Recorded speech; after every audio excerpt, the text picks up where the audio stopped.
Pray with me.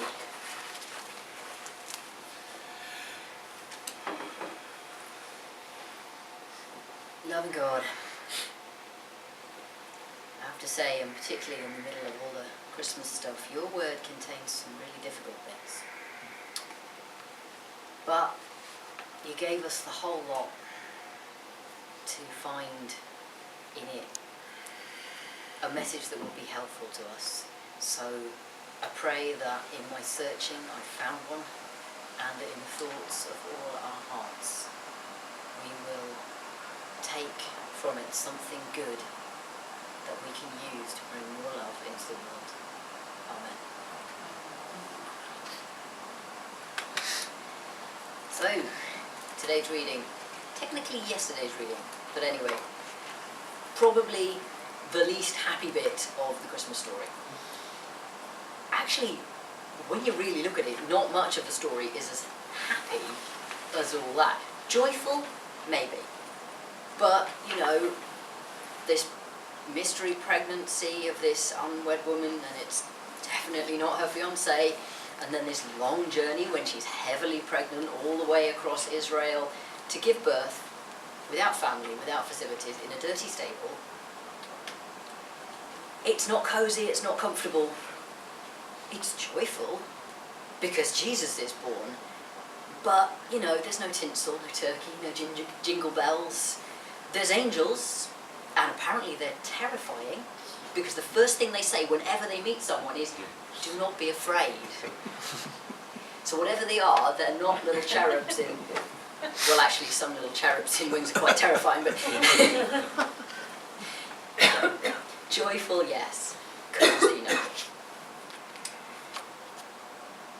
But this is the least, the darkest bit, as it were, the most shadowed part of the story. It does have a song, probably not one that's in our hymn books. It's the Coventry Carol, Lule, Lule, thou little tiny child, goodbye, which I won't sing because I'm not a great soloist, but it actually is absolutely heartbreaking when you realise who they're singing for. The Holy Family have become refugees, fleeing to save their lives. Others are not so lucky, just as now. It's the smallest and the weakest and the most innocent who suffer most from other people's pride and hubris.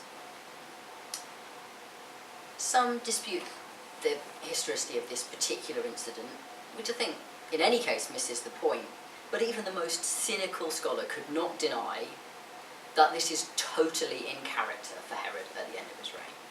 Herod the Great may have earned the title great by building some astonishingly fabulous buildings, including a temple, and doing some wonderful things, especially using forced labour and taxes.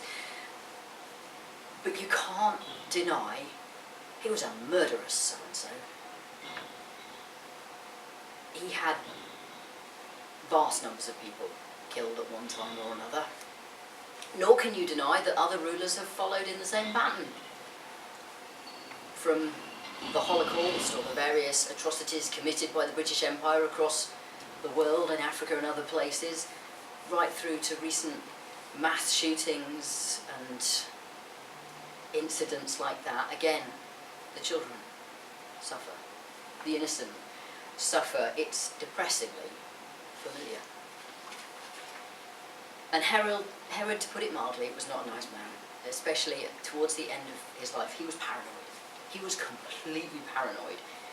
He was terrified of his reign being usurped. He'd been given the title King of the Jews, and no one was going to take it away from him. He had his sons executed, he had his wife executed, not to mention any number of other people.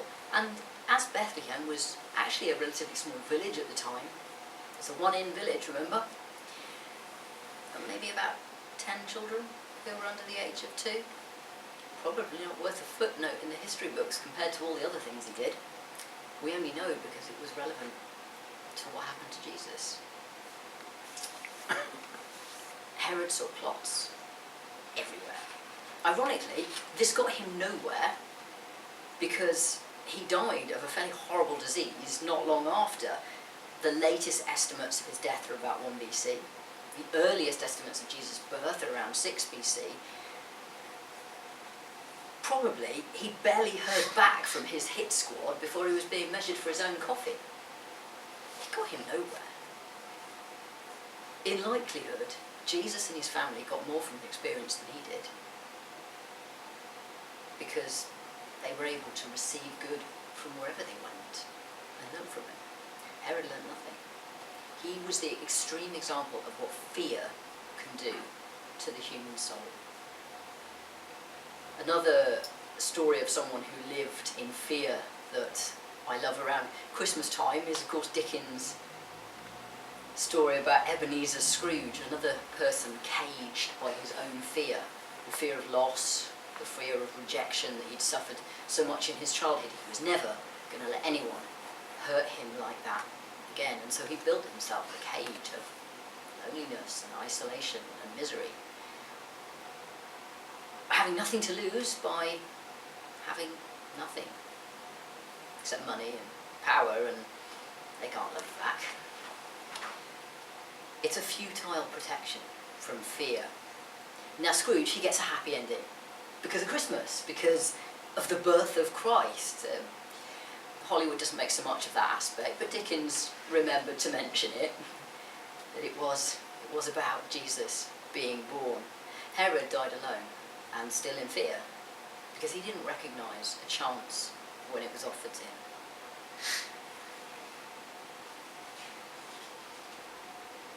If you face fear, it's not nearly as dreadful as when you run away from it, as when you avoid it, because it follows you, fear, when you run from it, and it controls you. You pay the price, but sadly so do other people. Countless innocents paid the price of Herod's running from his fears, and he still ended up helpless and unmourned, even though he tried to make sure he would be mourned by having a whole lot of nobles massacred on the day of his death. But happily, his family did not put those plans into effect. But he planned it just so that someone would cry when he died. Now that is a miserable man. Bob Cratchit, Tiny Tim, these are the characters who paid the price in Christmas Carol for Scrooge's fear, while remaining actually less fearful and more happy than Scrooge himself. It's easy to be afraid in difficult times. Actually, it's natural. It's completely natural. We're feeling helpless against pretty powerful forces, very powerful forces. It's entirely natural. But when we try to arm ourselves against fear, rather than against the injustices we fear, others will pay the price. Fear is a biological signpost, like pain. You know, pain is a signal. It goes, don't touch that, it's hot. Or, I think you broke that leg, don't put your weight on it. Fear says, I think that's a predator, we should probably climb a tree. That's what it's for. But the trouble is, when the things you fear aren't real, or when the things you fear are real but you can't escape them, you can't avoid them, that's a really horrible place to be. It's a nasty feeling, we don't like it, we don't want to be with it. It's extremely unpleasant, to put it mildly. So we try and do something with it. We turn it into anger, for instance. That's a popular method. Or we try and run somewhere where the fear won't be, but of course if we've imagined it, it's guaranteed to follow us. And fear, being a biological thing, gets your adrenaline going, it narrows your focus. You don't see as far, and you don't see as wide. You think of the short-term danger, you're looking for the short-term danger, the immediate threat. You're looking for the immediate threat to you. And quite naturally, because it's biological, not necessarily looking out to the wider world and thy neighbour whom we're meant to be looking out for. Now that is a wonderful way to control people. Governments have done it throughout time.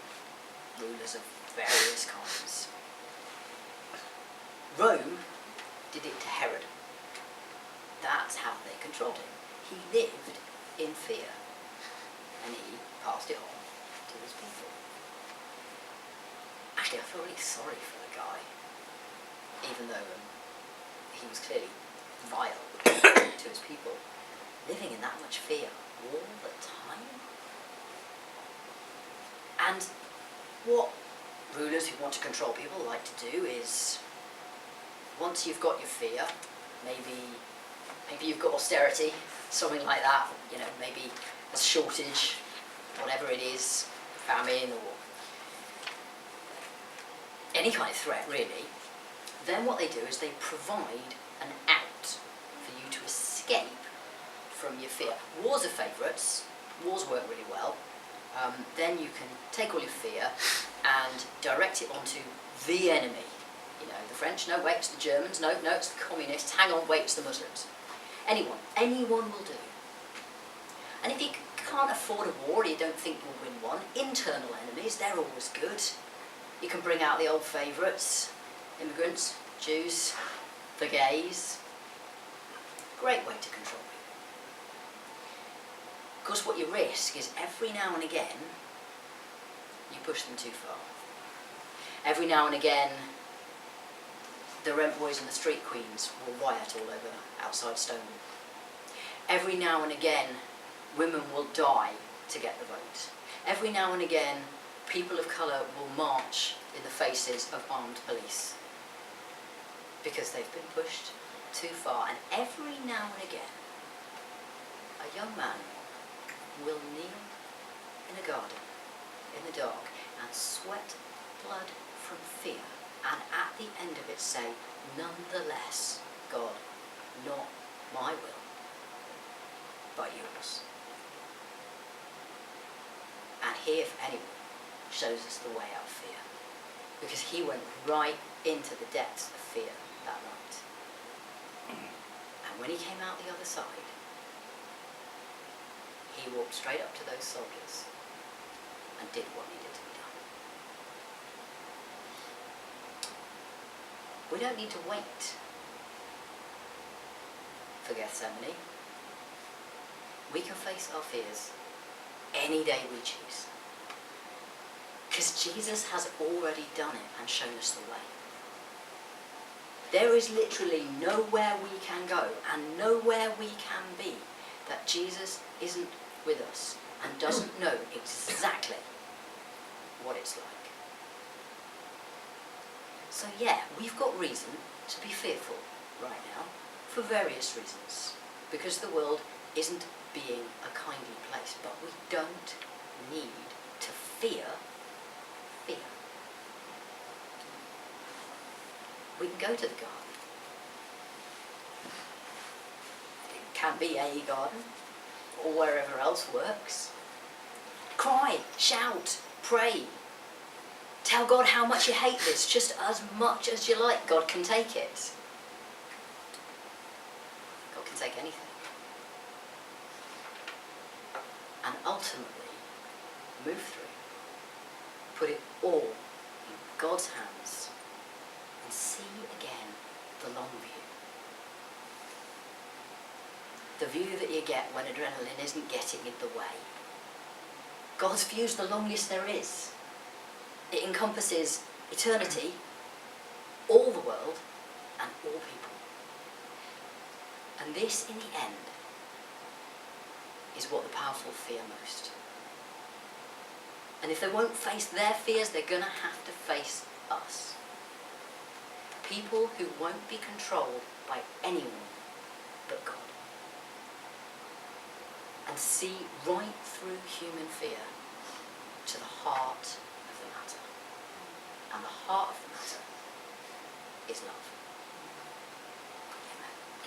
Amen.